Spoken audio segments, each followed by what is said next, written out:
إن الحمد لله نحمده ونستعينه ونعوذ بالله من شرور أنفسنا وسيئات أعمالنا من يهده الله فلا مضل له ومن يضلل الله فلا هادي له أشهد أن لا إله إلا الله وحده لا شريك له وأشهد أن محمدا عبده ورسوله أما بعد فإن خير الحديث كتاب الله وخير الهدي هدي محمد صلى الله عليه وسلم وشر الأمور محدثاتها وكل محدثة بدعة وكل بدعة ضلالة وكل ضلالة في النار. اللهم صل على محمد وعلى آل محمد كما صليت على إبراهيم وعلى آل إبراهيم إنك حميد مجيد. اللهم بارك على محمد وعلى آل محمد كما باركت على إبراهيم وعلى آل إبراهيم إنك حميد مجيد. فأعوذ بالله من الشيطان الرجيم. بسم الله الرحمن الرحيم. يا أيها الناس اتقوا ربكم الذي خلقكم من نفس واحدة وخلق منها زوجها وبث منهما رجالا كثيرا ونساء واتقوا الله الذي تساءلون به والأرحام إن الله كان عليكم رقيبا. يا أيها الذين آمنوا اتقوا الله حق تقاته ولا تموتن إلا وأنتم مسلمون. يا أيها الذين آمنوا اتقوا الله وقولوا قولا سديدا يصلح لكم أعمالكم ويغفر لكم ذنوبكم ومن يطع الله ورسوله فقد فاز فوزا عظيما. قال الله تبارك وتعالى: يا أيها الناس اعبدوا ربكم الذي خلقكم والذين من قبلكم لعلكم تتقون. وقال رسول الله صلى الله عليه وسلم: حق الله على العباد أن يعبدوه ولا يشركوا به شيئا. رب اشرح لي صدري ويسر لي أمري واحلل عقدة من لساني يفقهوا قولي. رب اعوذ بك من همزات الشياطين واعوذ بك ربي ان يحضرون. سبحانك لا علم لنا الا ما علمتنا انك انت العليم الحكيم.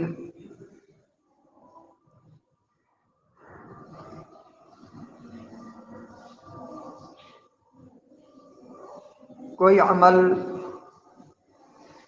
اس وقت تک اللہ تعالیٰ کی بارگاہ میں قبول نہیں جب تک عمل کرنے والے کے دل میں اللہ تعالیٰ کی توحید کی محبت اور شرک کی نفرت نہ ہو.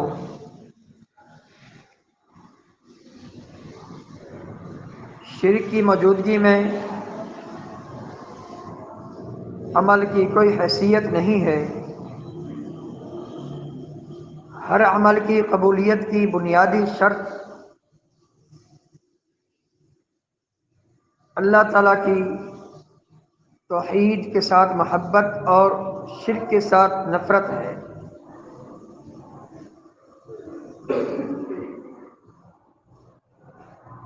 لہذا ہمیں سب سے پہلے توحید کی اہمیت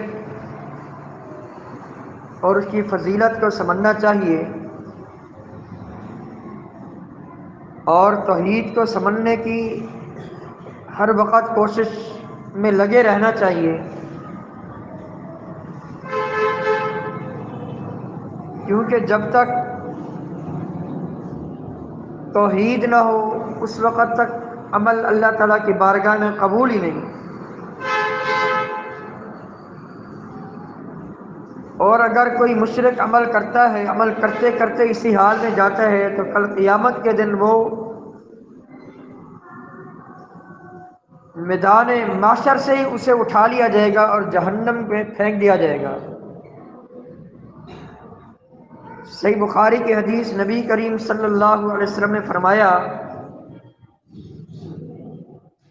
کل قیامت کے دن میدان معاشر میں اللہ تعالیٰ کی طرف سے یہ اعلان ہوگا،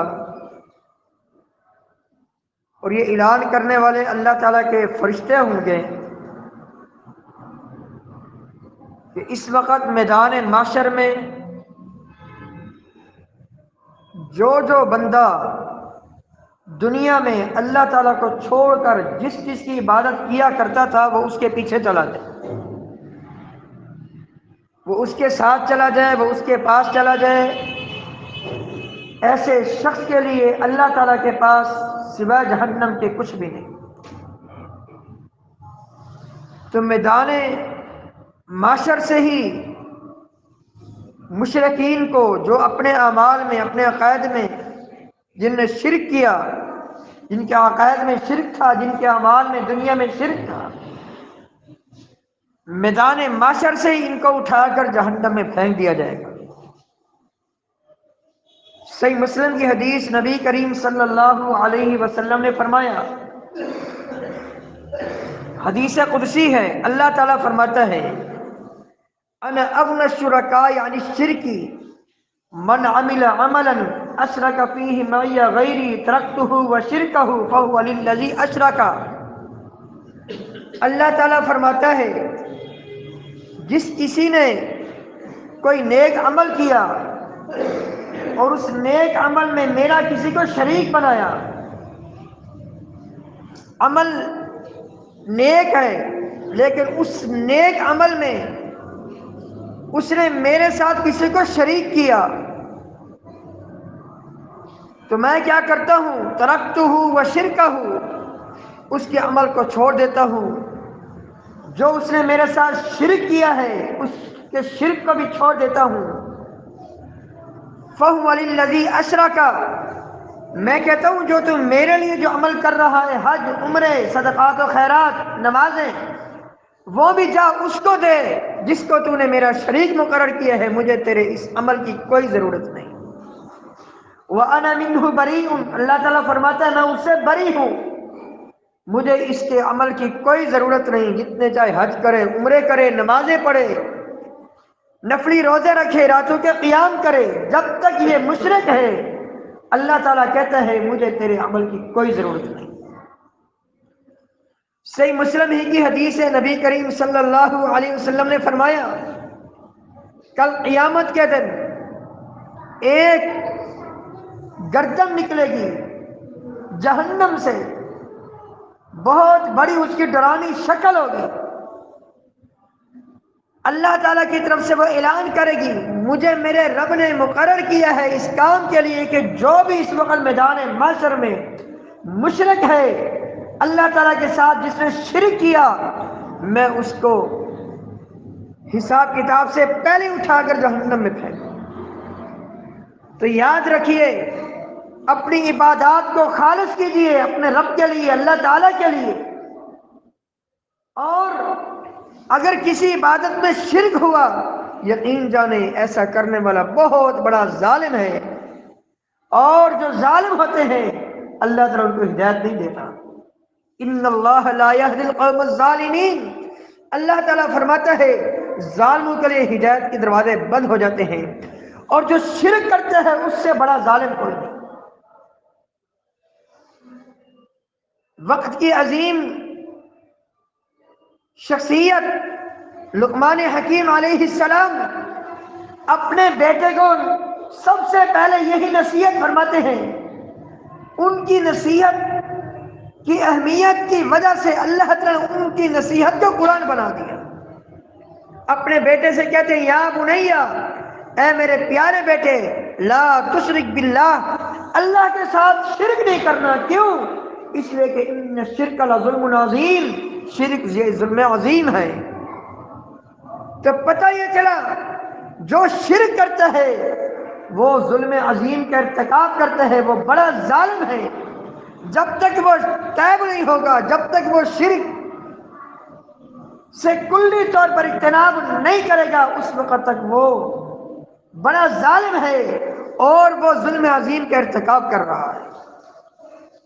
جبکہ ابھی میں نے آیت پڑھی اللہ تعالیٰ کے فضل و کرم سے، ان اللہ لا یہدی القوم الظالمین، اللہ تعالیٰ ظالم قوم کو ہدایت نہیں دیتا بلکہ ہدایت کے دروازے ان کے لیے بند ہو جاتے ہیں۔ تو آئیے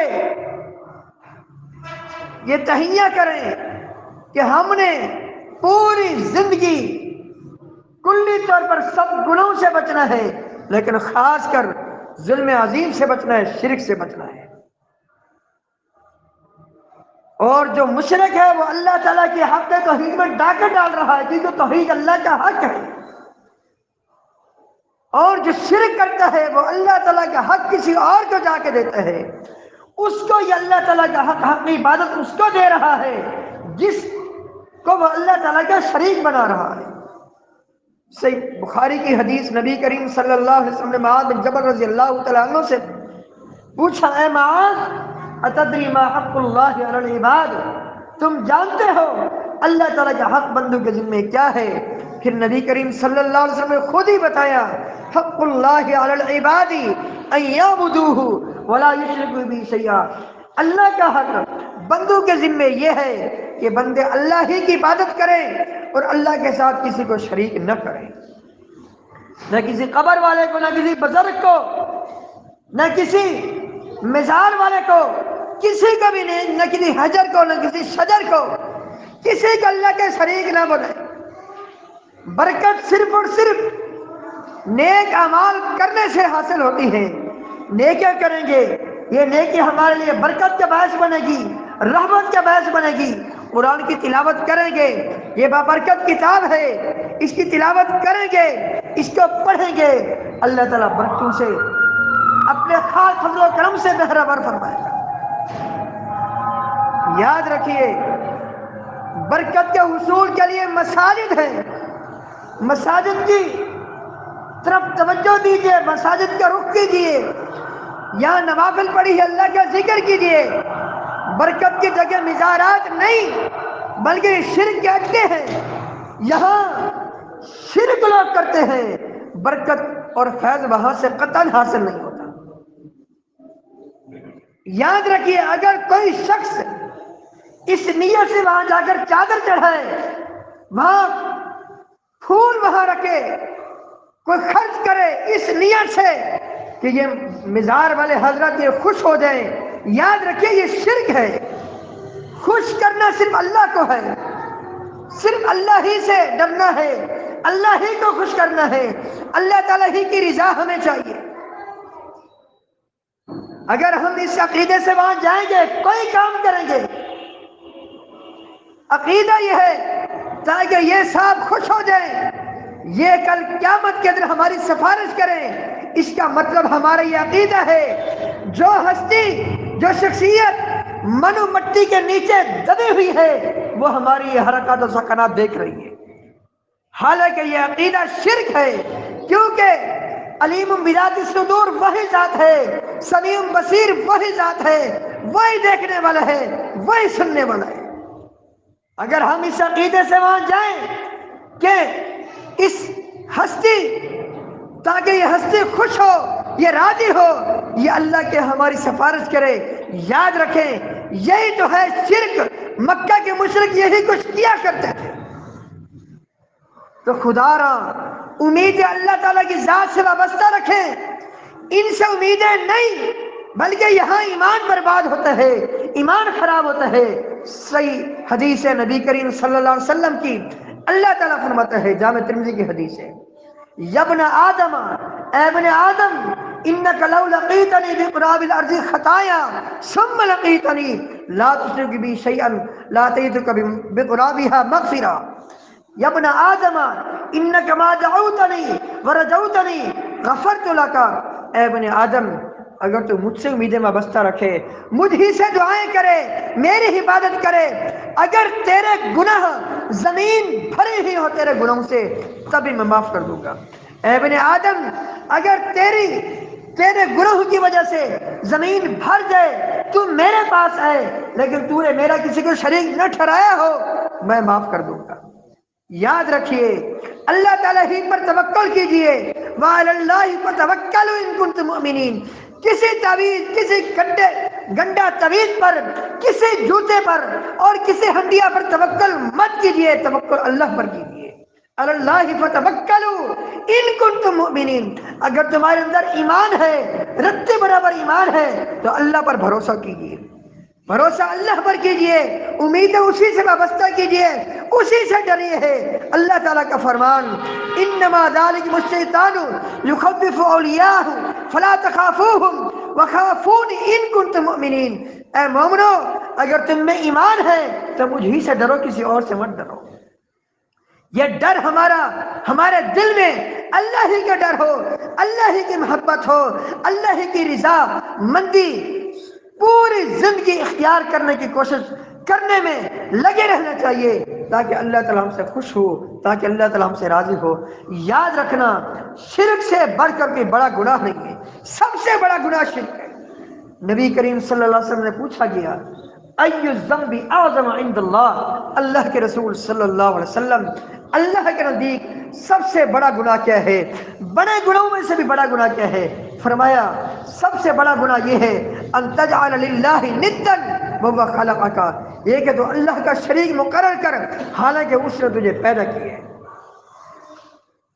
اللہ تعالیٰ نے بڑی مذمت فرمائی ہے مشرکین مکہ کے شرک کی، کھول کھول کر بیان کیا۔ جن جن کی وہ عبادت کیا کرتے تھے، اللہ تعالیٰ نے فرمایا اموات، یہ مردہ ہیں، غیر احیاء، یہ زندہ نہیں ہے۔ یہاں آج کل کے مشرک جو شرک کی طرف لوگوں کو بلاتے ہیں، یہاں دھوکہ دیتے ہیں۔ وہ کہتے ہیں یہ مورتیوں کے بارے میں کہا گیا ہے کہ اموات نہیں ہے، کیونکہ مکہ کے مشرک مورتیوں کی عبادت کیا کرتے تھے۔ حالانکہ موت کا اطلاق ہوتا ہی لغت عربی میں اس پر ہے جو پہلے زندگی گزار چکا ہو۔ یہ پنکھا ہے، اس پنکھے کے بارے میں ہم نہیں کہیں گے یہ مر چکا ہے۔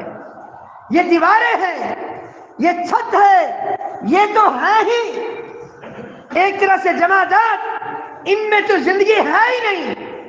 موت کا لفظ کا اطلاق ہی اس پر ہوتا ہے جو پہلے زندہ ہو، بعد میں اس سے روح کو نکال لیا جائے یا دھوکہ دیا جاتا ہے۔ کہتے ہیں یہ مراد مورتیاں ہیں، مورتیوں کے پر تو اطلاق ہوتا ہی نہیں ہے موت کے لفظ کا۔ آپ کب تک دھوکہ دیں گے اللہ تعالیٰ کی مخلوق کو، اللہ کے بندوں کو؟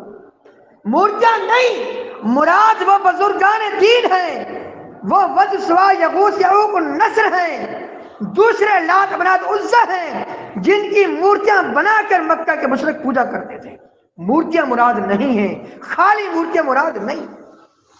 یہ دھوکہ دیا جاتا ہے کہ جتنے بھی آیات ہیں بتوں کے بارے میں وہ ہم پر فٹ کرتے ہیں، نہیں، حقیقت میں ان کے نظروں میں وہ بزرگان دین تھے جن کی یہ مورتیاں بنا کر وہ عبادت کیا کرتے تھے۔ اللہ اکبر۔ فرق یہ ہے وہ ان کی مورتیاں بناتے تھے، وہ ان کے بت بناتے تھے۔ آج کل کے مشرک منو مٹی کے نیچے بغیر مورتیوں کے، بغیر بتوں کے قبروں کو چاٹ رہے ہیں۔ یہ فرق ہے اور کوئی فرق نہیں۔ عرض کرنے کا سارا مقصد یہ ہے کہ خدا را اپنے ایمان کی حفاظت کیجئے۔ سب سے بڑے گناہ سے بچیں گے تو باقی گناہوں سے اللہ تعالیٰ ضرور بچائے گا۔ میں نے عرض کیا سب سے بڑا گناہ شرک ہے۔ اگر کسی نے شرک کیا، یقین جانے اس کے لیے آسمان کے دروازے نہیں کھلتے۔ اللہ تعالیٰ کا فرمان، نبی کریم صلی اللہ علیہ وسلم کی حدیث نے اس قرآنی آیت کی تفسیر کر دی۔ مسند احمد کی بڑی طویل حدیث ہے برا بن عازب رضی اللہ تعالیٰ عنہ سے، جب کسی مشرک کی روح لے کر فرشتے جاتے ہیں، آسمان کی طرف پہنچ جاتے ہیں، روح نہیں نکلتی، زبردستی مار مار کے اس کی روح کو نکالا جاتا ہے۔ روح لے کر فرشتے جاتے ہیں، بدبودار جہنم کے ٹاٹ میں اس کی روح کو ڈال دیا جاتا ہے، اس کپڑے میں بدبودار میں لپیٹ دیا جاتا ہے۔ سارے فرشتے کہتے ہیں کتنی خطرناک، کتنی بدبو، یہ بدبو بھری یہ روح ہے، کس بدبخت کی روح ہے؟ آسمان تک اس کی روح کو پہنچایا جاتا ہے۔ کتنا اوپر ہے، آسمان تک کوئی جا سکتا ہے؟ نہیں۔ کوئی انسان نہیں جا سکتا، کسی کے رسائی نہیں، اللہ کے فرشتے جا سکتے ہیں۔ اللہ اکبر۔ نبی کریم صلی اللہ علیہ وسلم نے فرمایا آسمان دنیا کے فرشتوں سے کہا جاتا ہے دروازہ کھولو، وہ دروازہ نہیں کھولتے ہیں، کہتے ہیں ایسی بدبو روح کے لیے ہمیں دروازہ کھولنے کی اجازت نہیں۔ وہیں پر اس کی روح کو، مشرک کی روح کو پھینکا جاتا ہے اسفل السافلین، ساتوں زمینوں کے نیچے۔ یہاں نبی کریم صلی اللہ علیہ وسلم نے قرآن پاک کی آیت مبارکہ پڑھی، انہ من یشرک باللہ، جو اللہ کے ساتھ کسی کو شریک کرے، فکأنما خر من السماء، اس کی مثال ایسے ہے آسمان سے گرا، اس کی روح بھی آسمان سے گر جاتی ہے، فتخطفہ الطیر، اس کو پرندوں نے درندوں نے نوچ لیا، او تہوی بھی الريح فی مکان سحیق، یا تیز تند آندھیوں نے اس کی روح کو دور دراز جا کے اس کے جسم کو پھینک دیا۔ یہ ہے شرک کا نتیجہ۔ خدا را اپنے آپ کو شرک سے بچائیے۔ میں نے عرض کی ہر قسم کا وہ گڈھا، وہ تعویذ جس کے بارے میں ہماری عقیدہ ہے یہ ہمیں شفا دے گا، یہ ہمیں بچائے گا مصیبت سے، پریشانی سے، یہی تو شرک ہے۔ یہ شرک ہے۔ وہ ہنڈیاں جو ہم نے چھت کے اوپر رکھی اس عقیدے کے ساتھ، اس ہنڈیا کی وجہ سے ہمارے گھر کا نقصان نہیں ہوگا، یہی تو شرک ہے۔ وہ گاڑی جو نہیں لی ہم نے، پیچھے جوتا باندھا، عقیدہ یہ ہے اس جوتے کی وجہ سے ہماری گاڑی ہاتھ سے بچے گی، یہی تو شرک ہے۔ یہ شرک ہے، اس سے بچیے۔ اسی طرح یاد رکھیے نبی کریم صلی اللہ علیہ وسلم کی مسند احمد کی حدیث، آپ علیہ السلام نے کے پاس چند افراد آئے، 4-5 افراد آئے ایمان لانے کے لیے، بیعت لینے کے لیے۔ ہم بیعت لیتے ہیں، نبی کریم صلی اللہ علیہ وسلم نے اسلام کی بیعت لی، ایک سے بیعت نہیں لی، ایک سے اسلام کی بیعت نہیں لی۔ کیوں؟ کاش کہ یہ حدیث ہمیں پتہ ہوتی، یہ حدیث ہم سن چکے ہوتے، اپنے عقیدوں کی اصلاح کرتے۔ آپ علیہ السلام نے فرمایا تم نے تعویذ پہنا ہوا ہے، من علق تمیمۃ فقد اشرک، پہلے شرک سے تائب ہو، کیونکہ تم نے تعویذ پہنا ہے، جو تعویذ پہنے کا وہ مشرک ہے۔ جب تک تم شرک سے تائب نہیں ہوگے میں تم سے بیعت ہی نہیں لوں گا۔ یہ حدیثیں ہمیں سمجھنی چاہیے۔ نبی کریم صلی اللہ علیہ وسلم نے فرمایا من وکل شیئا من تعلق شیئا وکل الیہ، جو کوئی چیز پہنے وہ اسی کے سپرد کر دیا جاتا ہے۔ کوئی چیز پہنے، تعویذ پہنے، گندا پہنے، چھلا پہنے، اس نیت سے فلاں بزرگ کا ہے، فلاں مزار کا ہے، اس میں برکت ہے، اس سے شفا ملے گی، مصیبت چلے گی، فرمایا اللہ تعالیٰ اس کو اسی کے سپرد کر دیتا ہے۔ نبی کریم صلی اللہ علیہ وسلم کی صحابہ کے اندر ایک بڑی غیرت تھی، جب یہ چیز دیکھتے تھے، حذیفہ بن یمان رضی اللہ تعالیٰ نے ایک شخص کو دیکھا، مسند احمد کی حدیث، اس نے ایک چھلا پہنا ہوا ہے، کہا کیوں پہنا ہے؟ کیوں پہنا ہے؟ کہا بیماری کے لیے۔ حذیفہ بن یمان رضی اللہ تعالیٰ نے قرآن کی آیت پڑھی، سچا اللہ تعالیٰ نے وما یؤمن اکثرهم باللہ الا وهم مشرکون، لوگ ایمان کا دعویٰ کر کے ہی، کلمہ پڑھ کے شرک کرتے ہیں، یہ شرک ہے۔ آخری بات کر کے عرض کر کے بات ختم کرتا ہوں، تاکہ ہم شرک کے چور دروازوں سے بھی بچیں، شرک سے بھی بچیں، اور ضمن بڑے بڑے گناہوں سے ہم بچیں۔ نبی کریم صلی اللہ علیہ وسلم کے پاس ایک شخص آیا، آپ علیہ السلام نے دیکھا کہ اس نے چھلا پہنا ہوا ہے۔ آپ نے فرمایا یہ کیا ہے؟ کہا واہنہ، کمزور کرنے والی بیماری کی وجہ سے میں نے پہنا ہے۔ ایک بیماری ہے جو مجھے کمزور کر دیتی ہے، میں نے اس بیماری سے بچنے کے لیے پہنا ہے۔ فرمایا انزعھا، اس کو اتار دو، لا تزیدک الا وہنا، یہ تمہیں اور بیمار کر دے گی۔ اور فرمایا اگر تو نے یہ پہنے رکھا فإن مت وہی علیک ما افلحت ابدا، اگر یہ تم پر رہا، تم نے نہ اتارا، اسی حالت میں تمہاری موت آ گئی، کبھی کامیابی نہیں ملی۔ کتنی جوٹوں پر الفاظ میں آپ علیہ السلام نے توحید سمجھائی، شرک کی تردید کی۔ تو اللہ تعالیٰ سے دعا ہے اللہ تعالیٰ ہم سب کو بھی عقیدہ توحید سمجھنے کی، عقیدہ توحید اپنانے کی، اور کلی طور پر شرک سے بچنے کی توفیق عطا فرمائے۔ یاد رکھیے توکل اللہ پر کیجیے، ڈریے اللہ پر، اسی کی رضامندی تلاش کیجیے، پوری زندگی اسی کی عبادت کیجیے، اسی پر بھروسہ کریں گے اسی پر توکل کریں گے، فائدہ کیا ہوگا؟ وَمَن يَتَوَكَّلْ عَلَى اللَّهِ فَهُوَ حَسْبُهُ، اللہ تعالیٰ فرماتا ہے جو مجھ پر توکل کرے گا میں اس کو کافی ہو جاؤں گا۔ فَقُلْ حَسْبِيَ اللَّهُ، کہہ دیجئے اے اللہ تو مجھے کافی ہے۔ تو جب ہمارا اللہ پر بھروسہ ہوگا، اللہ تعالیٰ کی ذات پر بھروسہ ہوگا، یقیناً اللہ تعالیٰ ہماری مدد فرمائے گا۔ اللہ تعالیٰ سے دعا ہے اللہ تعالیٰ ہم سب کو عقیدہ توحید سمجھنے کی توفیق عطا فرمائے۔ اللہ تعالیٰ کی حق ہے، اس حق کے توحید کو اللہ تعالیٰ ہم سب کو سمجھ کر اس کو اپنانے کی توفیق عطا فرمائے۔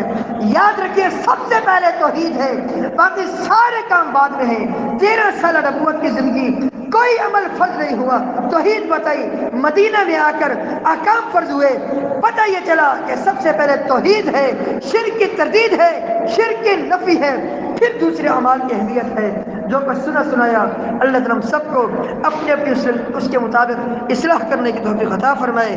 استغفر اللہ لی ولکم ولسائر المسلمین۔